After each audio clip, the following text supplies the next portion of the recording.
প্রথমবারের মতো বৃহৎ পরিসরে ৪৮ দলের অংশগ্রহণে অনুষ্ঠিত হতে যাচ্ছে ২০২৬ বিশ্বকাপ আসর।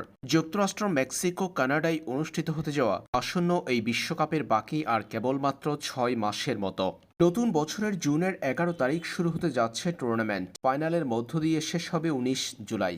এদিকে গত ৫ ডিসেম্বর অনুষ্ঠিত হয়েছে বিশ্বকাপের ড্র।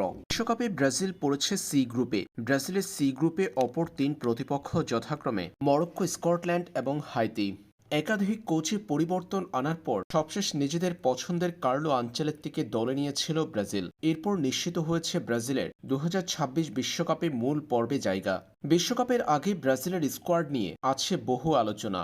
ড্রয়ের দিন কার্লো আনচেলত্তি জানিয়েছেন আসন্ন মেতেই চূড়ান্ত করবেন তিনি ব্রাজিলের স্কোয়াড। তাদের নিয়ে বিশ্বকাপের ময়দানে লড়াইয়ে যাবে সেলেসাওরা, সেটা জানা যাবে নতুন বছরের মেতে। এর আগে ব্রাজিলের স্কোয়াডের সম্ভাব্য আক্রমণ ভাগের তারকাদের সম্পর্কে জানা গেল। ২০২৬ বিশ্বকাপে বরাবরের মতো ব্রাজিল পাচ্ছে দারুণ এক আক্রমণ ভাগ তৈরির অনেক ফুটবলার। কার্লো আনচেলত্তি ২৫ সদস্যের চূড়ান্ত স্কোয়াডে অন্তত ৭ জন আক্রমণ ভাগের খেলোয়াড় থাকবেন।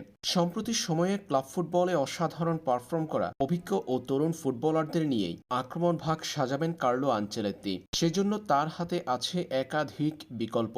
২০২৬ বিশ্বকাপে ব্রাজিল দলের আক্রমণের প্রধান কাণ্ডারি হতে পারেন নেইমার জুনিয়র। ইনজুরির কারণে যদিও এখনও কার্লো আনচেলত্তির স্কোয়াডে ডাক পাওয়া হয়নি তারপরেও আশা করা হচ্ছে সম্প্রতি মেনিসকাস চোট কাটাতে অস্ত্রোপচার করানো নেইমার জুনিয়র ফিরে আসবেন যথাসময়ে, ডাক পাবেন ব্রাজিলের স্কোয়াডে।